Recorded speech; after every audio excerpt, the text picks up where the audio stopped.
కోసం మమ్మల్ని చిన్నపిల్లలు చిన్న నీళ్ళు పెట్టుకొని ఏ విధంగా కాలు నడక నడుపుతారో అదేవిధంగా రాజకీయంతో పాటు తెలంగాణ రాష్ట్రము ఏర్పడడం కోసం మమ్మల్ని ఒక చిటిక నీళ్ళు పట్టుకుని ఒక తమ్ముడు లెక్క ఒక చిన్నపిల్లల కొడుకు లెక్క మమ్మల్ని నడిపించి తెలంగాణ రాష్ట్రంలో రావడానికి భాగస్వామ్యం చేసినందుకు మా అన్నలకి నాకు మా ఇద్దరికి హృదయపూర్వక ధన్యవాదాలు తెలియజేస్తూ మళ్ళీ నా ఇంటికి నేను వచ్చినందుకు నాకు చాలా గౌరవకరంగా ఉంది.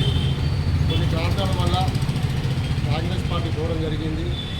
ఒకటే రోజు ఉండడానికి కదా నాకు జీర్ణించుకోలేక సరైన నిద్ర పట్టలేక మళ్ళీ సరైన అమ్మాయిగా బిల్లు తిని నా ఇంటికి మళ్ళీ నేను పోవాలనుకొని మళ్ళీ నాకు గౌరవించిన మళ్ళీ నన్ను స్వాగతించినందుకు రాజేంద్ర అన్న గారికి, సిద్ధార్థ సత్యనారాయణ గారికి, రంగనాథ్ సార్ గారికి, పార్టీ కుటుంబ సభ్యులందరికీ ప్రత్యేక ధన్యవాదాలు తెలియజేస్తున్నాను. జై తెలంగాణ, జై తెలంగాణ, జై తెలంగాణ, జై తెలంగాణ. కేసీఆర్ గారి నాయకత్వం వర్ధిల్లాలి, కేసీఆర్ గారి నాయకత్వం వర్ధిల్లాలి. గుర్తుకే